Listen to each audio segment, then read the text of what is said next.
ہاں، نون ساکن کے قواعد کے درمیان تھے، سب کچھ ایک ترتیب سے چل رہا تھا، لیکن کتاب صفحہ نمبر 26 پر آ کر اچانک جیسے بریک لگا دیتی ہے۔ بالکل، ایک غیر متوقع موڑ ہے۔ ہاں، ایک بالکل نیا راستہ۔ تو سوال یہ ہے کہ ایسا کیوں ہوا؟ ایسا لگتا ہے کہ اس سے پہلے کہ ہم الفاظ کو زوم کرنا سیکھیں، ہمیں حروف پر زور ڈالنا سیکھنا ہوگا۔ آج ہم اسی صفحے کی گہرائی میں اتریں گے۔ دیکھیں، یہ صفحہ صرف چند الفاظ کی مشق نہیں بلکہ ایک پورا منصوبہ ہے۔ ایک منصوبہ؟ جی، آج ہم اسے دو زاویوں سے دیکھیں گے، جیسے دو انجینئرز کسی عمارت کا جائزہ لے رہے ہوں۔ میں حروف کی ساخت پر بات کروں گی، یعنی ان پر پڑنے والے وزن اور دباؤ پر۔ اچھا۔ یہاں ایک نیا نشان ہے جو کچھ حروف کو بھاری یا لوڈ بیرنگ بنا دیتا ہے۔ انہیں خاص مضبوطی کی ضرورت ہوتی ہے۔ اور میں کتاب کے مجموعی نقشے یعنی اس کے بلو پرنٹ پر توجہ دوں گا، خاص طور پر صفحے کے نیچے وہ جو چھوٹا سا نوٹ ہے نا۔ جی، وہ بہت اہم ہے۔ وہ اس پوری تبدیلی کی وجہ بتاتا ہے۔ ہم یہ سمجھیں گے کہ کتاب نے نون ساکن کے قواعد کو روک کر اس سبق کو یہاں کیوں رکھا ہے۔ اس کے پیچھے ایک بہت گہری اور منطقی وجہ ہے۔ تو چلے پھر شروع کرتے ہیں۔ اچھا، تو سب سے پہلے صفحے پر نظر ڈالتے ہیں۔ یہاں الفاظ کا ایک گریڈ بنا ہوا ہے۔ پہلے ہی خانے میں والضحیٰ ہے، دوسرے میں والشمس۔ ان میں کچھ حروف کے اوپر ایک چھوٹا سا ڈبلو جیسا نشان نظر آ رہا ہے۔ یہ جو ڈبلو جیسا نشان ہے، یہ صرف ڈیزائن تو نہیں ہو سکتا، اس کا کوئی خاص کام ہوگا۔ یہ کیا چیز ہے؟ یہ نشان اس صفحے کا مرکزی کردار ہے۔ اسے تشدید کہتے ہیں۔ اور یہ صرف ایک نشان نہیں، یہ ایک ذمہ داری ہے۔ ذمہ داری؟ جی، یہ حرف پر ایک اضافی وزن ڈالتا ہے۔ جیسے کسی عمارت میں کچھ ستون زیادہ وزن اٹھانے کے لیے بنائے جاتے ہیں نا؟ صحیح۔ ویسے ہی جس حرف پر یہ نشان آتا ہے اسے مشدد کہتے ہیں، یعنی ایک ایسا حرف جس پر اضافی بوجھ ڈالا گیا ہو۔ اچھا، مشدد۔ اور یہ نشان حرف میں ایک قسم کی سختی یا مضبوطی پیدا کرتا ہے۔ اس کی آواز ہلکی یا پھسلتی ہوئی نہیں رہتی، بلکہ مضبوط اور ٹھہری ہوئی ہو جاتی ہے۔ مضبوط اور ٹھہری ہوئی، یہ دلچسپ ہے۔ تو اس کا مطلب ہے کہ حرف کو بس تھوڑا زیادہ زور سے پڑھنا ہے، یا اس میں کوئی خاص ٹیکنیک بھی ہے؟ بہت اچھا سوال ہے۔ یہ صرف زور لگانے کا نام نہیں ہے، اس میں ایک پورا طریقہ کار شامل ہے۔ اچھا۔ تشدید والا حرف لکھا تو ایک بار جاتا ہے، لیکن آواز میں اس کا اثر دوہرا ہوتا ہے۔ اسے ادا کرنے کا ایک 2 مرحلوں پر مشتمل طریقہ ہے۔ 2 مرحلے؟ ٹھیک ہے، وہ کیا ہیں؟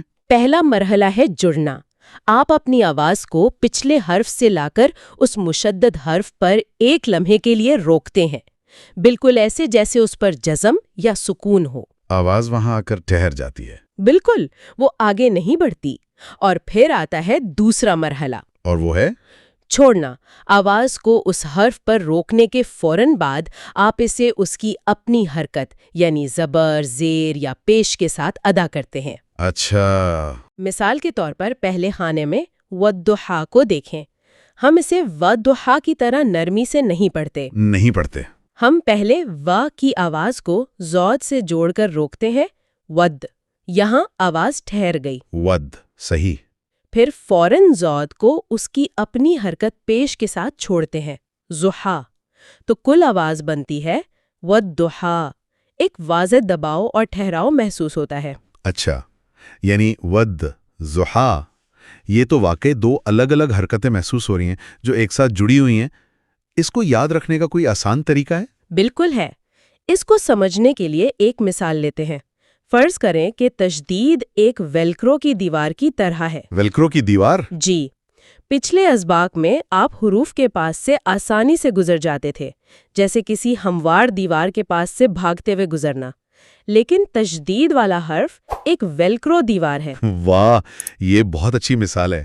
یعنی آپ کو اس سے ایک لمحے کے لیے چپکنا پڑتا ہے؟ بالکل۔ یہ آواز کو روکنا ہے، یعنی جوڑنا، اور پھر خود کو اس سے الگ کرنا پڑتا ہے، جو کہ حرکت کے ساتھ آواز کو چھوڑنا ہے۔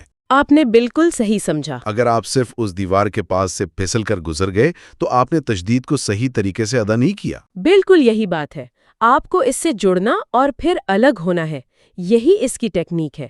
اکثر لوگ جو غلطی کرتے ہیں وہ یہ ہے کہ وہ اس دیوار سے چپکتے نہیں، صرف اسے چھو کر گزر جاتے ہیں، جس سے وہ سختی اور وزن پیدا نہیں ہوتا۔ جی ہاں، وہ وزن پیدا نہیں ہوتا جو تشدید کا مقصد ہے۔ مثال کے طور پر یحب التوابین کی مثال دیکھیں۔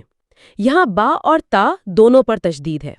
پہلے آپ یحب کہہ کر با پر آواز روکتے ہیں، یعنی ویلکرو سے چپکتے ہیں، پھر بو کی حرکت کے ساتھ اسے چھوڑتے ہیں، پھر ات کہہ کر تا پر آواز روکتے ہیں اور تا کی حرکت کے ساتھ اسے آگے بڑھاتے ہیں۔ یہ روکنے اور چھوڑنے کا عمل ہی تشدید کی روح ہے۔ واہ! جی، یہ ویلکرو والی مثال تو زبردست ہے۔ مجھے یہ جڑنے اور چھوڑنے کا طریقہ سمجھ آ گیا، لیکن ایک بات ابھی بھی کھٹک رہی ہے۔ کیا؟ ہم نون ساکن پڑھ رہے تھے، پھر یہ بیچ میں کہاں سے آ گیا؟ مطلب کتاب کا نقشہ بنانے والے نے ایسا کیوں کیا؟ کیا یہ کوئی غلطی ہے؟ نہیں، یہ غلطی نہیں، بلکہ ایک بہت سوچا سمجھا منصوبہ ہے۔ اچھا؟ اور اس کا جواب اسی صفحے پر موجود ہے، بالکل نیچے حاشیے میں۔ وہاں ایک چھوٹا سا نوٹ ہے جو اس پوری کہانی کو بیان کرتا ہے۔ اچھا، یہ نوٹ میں اسے پڑھتا ہوں۔ نون ساکن اور تنوین کے باقاعدہ دو قاعدے، ادغام اور اغلاب، اگلے سبق میں پڑھیں گے۔ وہ اس لیے کہ ادغام میں تشدید کا دخل زیادہ ہے۔ اسے پہلے تشدید کا سبق پڑھیں۔ بس یہی اس بلو پرنٹ کا سب سے اہم حصہ ہے۔ اس کا مطلب تو بالکل صاف ہے۔ جی، یہ کوئی بے ترتیب سبق نہیں ہے جسے بیچ میں ڈال دیا گیا ہو۔ کتاب کا مصنف ہمیں بتا رہا ہے کہ اگلا سبق ادغام کا ہے۔ ادغام یعنی آوازوں کو ایک دوسرے میں ملانا؟ بالکل، اور نوٹ کے مطابق ادغام کا تصور تشدید کو سمجھے بغیر سیکھا ہی نہیں جا سکتا۔ واہ! تو یہ ایک تیاری کا مرحلہ ہے۔ یہ ایسا ہے جیسے کوئی بڑی ریس سے پہلے وارم اپ کر رہا ہو۔ صحیح۔ تو ادغام وہ پیچیدہ عمل ہے جس کے لیے تشدید کو سمجھنا لازمی ہے۔ بالکل۔ اگر ہم اپنی انجینئرنگ کی مثال پر واپس جائیں تو مصنف جانتے تھے کہ اگلی منزل جو کہ ادغام ہے، اس کی تعمیر اس مضبوط بنیاد کے بغیر نہیں ہو سکتی جو کہ تشدید ہے۔ جی، تشدید وہ بنیاد ہے جس پر ادغام کی پوری عمارت کھڑی ہوگی۔ اس لیے نون ساکن کے قواعد کو روکنا ایک مجبوری نہیں بلکہ ایک اسٹریٹجک فیصلہ تھا۔ وہ ہمیں اگلی مشکل کے لیے تیار کر رہے ہیں۔ ٹھیک ہے، یہ منصوبہ تو اب سمجھ آ رہا ہے۔ اب اس منصوبے کو عملی شکل میں دیکھتے ہیں۔ دوسرے خانے میں لفظ وشمسی پر غور کریں۔ لکھنے میں وا کے بعد آ اور لام دونوں موجود ہیں، اور پھر شین ہے جس پر تشدید ہے۔ اگر میں پچھلے قواعد کے حساب سے پڑھوں تو یہ و ال شمسی ہونا چاہیے، لیکن ایسا نہیں ہے۔ یہاں ایک بہت دلچسپ چیز ہو رہی ہے۔ شین پر موجود تشدید ایک مقناطیس کی طرح کام کرتی ہے۔ مقناطیس؟ جی، یہ پڑھنے والے کی آواز کو خاموش الف اور لام کے اوپر سے کھینچ کر براہ راست شین پر لے آتی ہے۔ آپ واؤ سے سیدھا شین پر چھلانگ لگاتے ہیں۔ اچھا۔ اسے وشمسی پڑھا جاتا ہے۔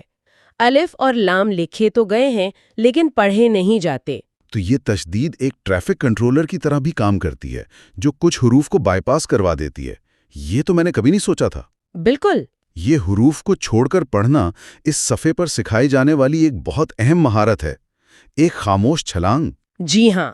یہی چیز ہمیں والصالحین میں نظر آتی ہے، جہاں ہم واؤ سے سیدھا سواد پر جاتے ہیں، الف اور لام کو چھوڑتے ہوئے۔ اور رب السماوات میں بھی۔ ہاں، رب السماوات میں بھو سے سیدھا سا پر چھلانگ لگائی جاتی ہے۔ اور دیکھیں، یہ چھلانگ لگانا بے ترتیب نہیں ہے، اس کے پیچھے بھی ایک منطق ہے۔ اچھا۔ عربی میں حروف کی دو قسمیں ہیں، حروف شمسی یعنی سن لیٹرز اور حروف قمری یعنی مون لیٹرز۔ حروف شمسی اور قمری یہ کیا ہیں؟ آسان الفاظ میں حروف شمسی وہ حروف ہیں جیسے شین یا سواد یا سین کہ جب ان سے پہلے ال آتا ہے تو لام کی آواز خاموش ہو جاتی ہے۔ اچھا۔ اور اس شمسی حرف پر تشدید آ جاتی ہے، اسی لیے ہم الشمس کو الشمس پڑھتے ہیں، لام کو چھوڑ کر۔ جبکہ حروف قمری کے ساتھ لام کی آواز پڑھی جاتی ہے؟ بالکل، جیسے القمر۔ اس صفحے پر جو مثالیں ہیں جیسے والشمسی اور والصالحین، یہ سب شمسی حروف کی مثالیں ہیں۔ تشدید ہمیں یہ بتا رہی ہے کہ لام کو چھوڑ کر آگے بڑھنا ہے۔ یہ تو ایک اور گہری بات سامنے آ گئی۔ تو تشدید صرف ایک حرف پر دباؤ ہی نہیں ڈالتی، بلکہ یہ پورے لفظ کے بہاؤ کو کنٹرول کرتی ہے۔ جی، یہ فیصلہ کرتی ہے کہ کون سے حروف پڑھے جائیں گے اور کون سے خاموش رہیں گے۔ مجھے یاد ہے جب میں یہ سیکھ رہا تھا تو رب السماوات میں ب سے سیدھا س پر جانا بہت مشکل لگتا تھا۔